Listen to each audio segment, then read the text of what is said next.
Baik, selanjutnya nomor 11. Jika X1 dan X2 memenuhi persamaan 5 pangkat X kurang 6 maka 5 pangkat X tambah 5 sama dengan 0. Maka berapakah nilainya X1 tambah X2?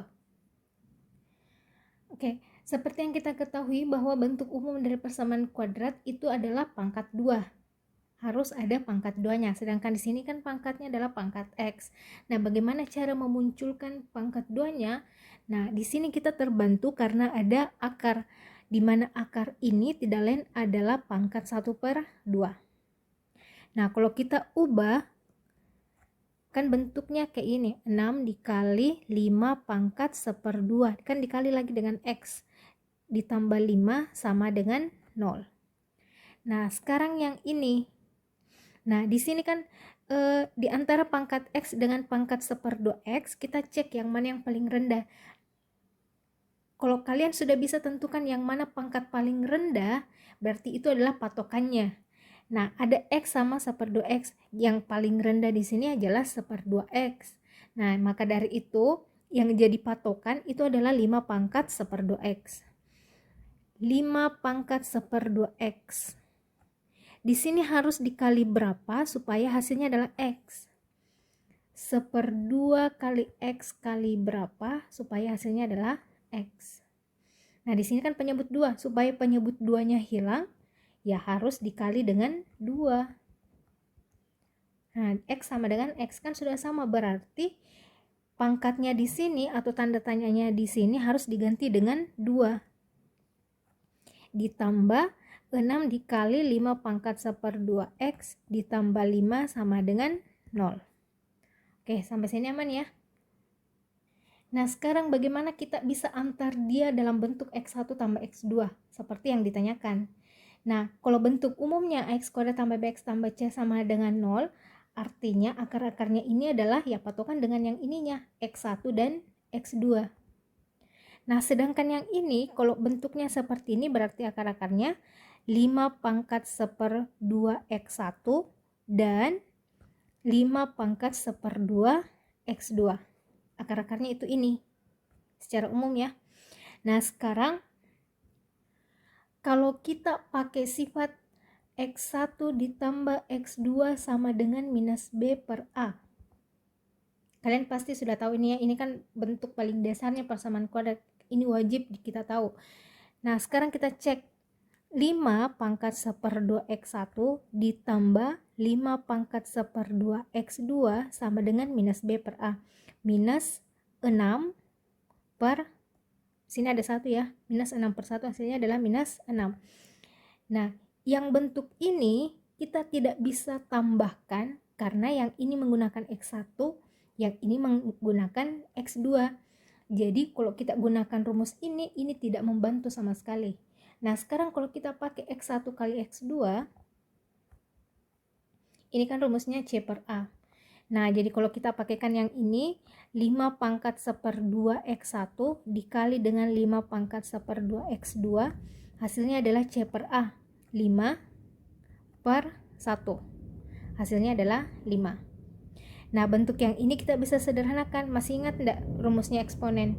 A pangkat M dikali A pangkat N, ini sama dengan A pangkat M tambah N. 5 pangkat 1/2 X1 ditambah 1/2 X2 sama dengan 5. Ini kan sebenarnya 5 pangkat 1 ya. Nah, kita coret bilangan pokoknya, hasilnya sisa 1/2 X1 ditambah 1/2 X2 sama dengan 1. Kalau kita mau hilangkan penyebutnya 2-nya harus dikali dengan 2. 1/2 kali 2 hasilnya sisa X1. 1/2 X2 kali 2 sisa X2. 1 dikali 2 hasilnya adalah 2. Jadi jawabannya adalah X1 tambah X2 sama dengan 2. Selanjutnya nomor 12, diketahui sudut ABC 4X, sudut EBD 3X, dan sudut CBD 5X. Berapakah nilai dari cos sudut ABC ini? Berapakah nilainya cos 4X? Nah, sekarang tugas kita yang pertama adalah cari berapa nilainya si X. Nah, ini kan garis lurus. garis lurus itu total sudutnya adalah 180 derajat. Nah, kalau kita tambah sudutnya ini 4x ditambah dengan 5x ditambah dengan 3x, itu totalnya harus 180 derajat. 180 derajat sama dengan 4 ditambah 5 9, 9 ditambah 3 12x.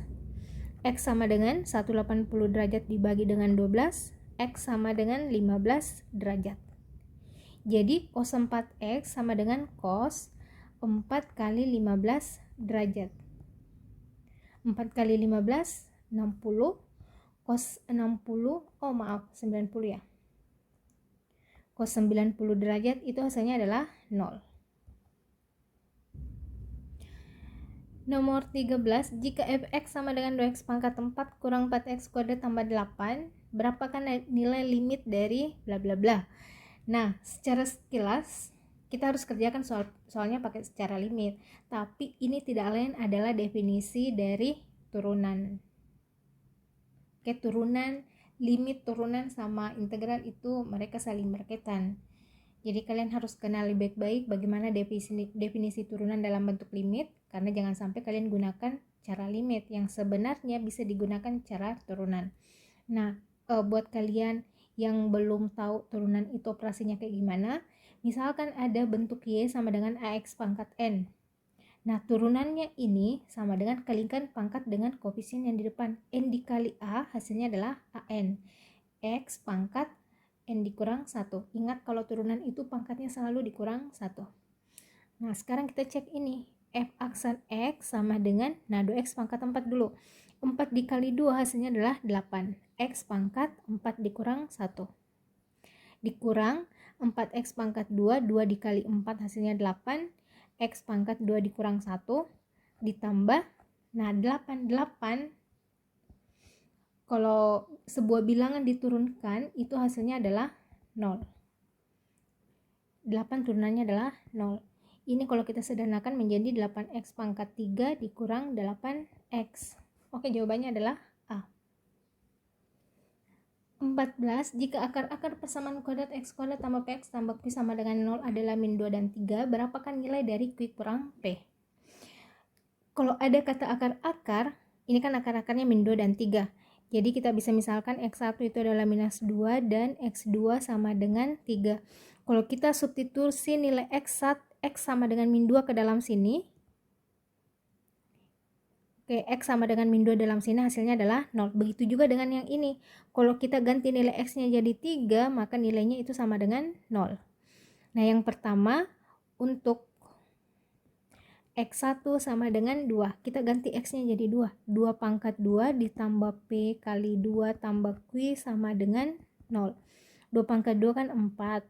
Ini 2p ditambah q sama dengan 0. Nah, selanjutnya untuk x2 sama dengan 3.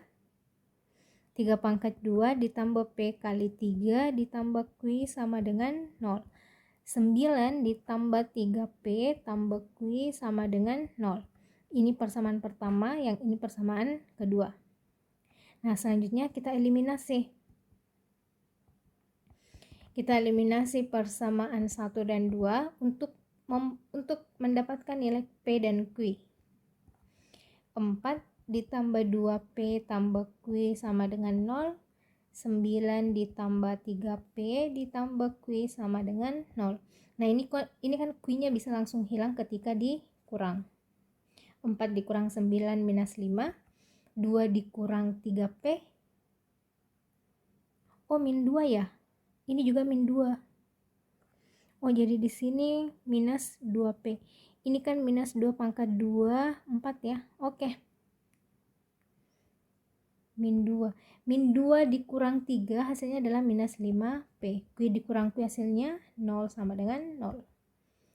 Min 5 sama dengan min 5p pindah jadi positif 5p. Maka p sama dengan min 5 bagi 5 hasilnya adalah minus 1. Untuk memperoleh nilai Q, substitusi saja ke sini. Ke salah satunya ya. 9 ditambah 3 kali min 1 ditambah Q sama dengan 0. 9 dikurang 3 tambah Q sama dengan 0. 6 ditambah Q sama dengan 0, Q sama dengan minus 6. Maka nilainya Q kurang P adalah min 6 dikurang minus 1. Ini kan kurang memang ya. P nya nilainya minus 1, min 6 min kali min hasilnya positif 1, hasilnya adalah minus 5. Untuk soal nomor 15, gradien garis singgung kurva fx sama dengan 3 sin 2x kurang 2 cos x di x sama dengan pi per 4. Gradien itu tidak lain adalah turunan pertama dari fungsi kurvanya. Nah, kurvanya di sini kan 3 sin 2x kurang 2 cos x. Jadi, untuk mendapatkan gradien, ya kita turunkan yang ini. Sekedar informasi, ketika y sama dengan sin AX, maka turunannya itu adalah A, sin turunannya kan cos, A cos AX. Ketika Y sama dengan cos AX, maka turunannya itu adalah min A sin AX.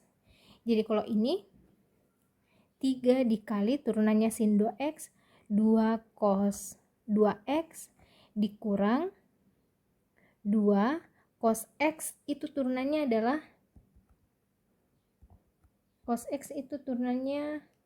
min sin. Ini juga kalian wajib ketahui ya. Kalau y sama dengan sin x, turunannya adalah cos x. Jadi yang bernilai minus itu turunannya si cos.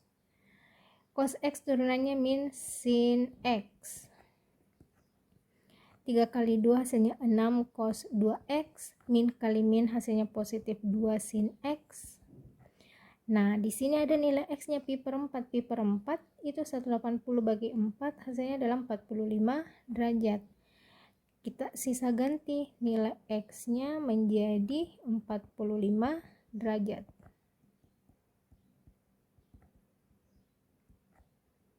M sama dengan 6 cos 2 kali 45, 90.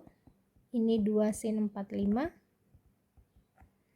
M sama dengan 6 cos 90 itu nilainya adalah 0. 2 sin 45, 2 dikali sin 45 itu 1/2 akar 2. Ini sama ini berarti sisa akar 2, maka gradiennya adalah akar 2. Oke, jawabannya adalah B.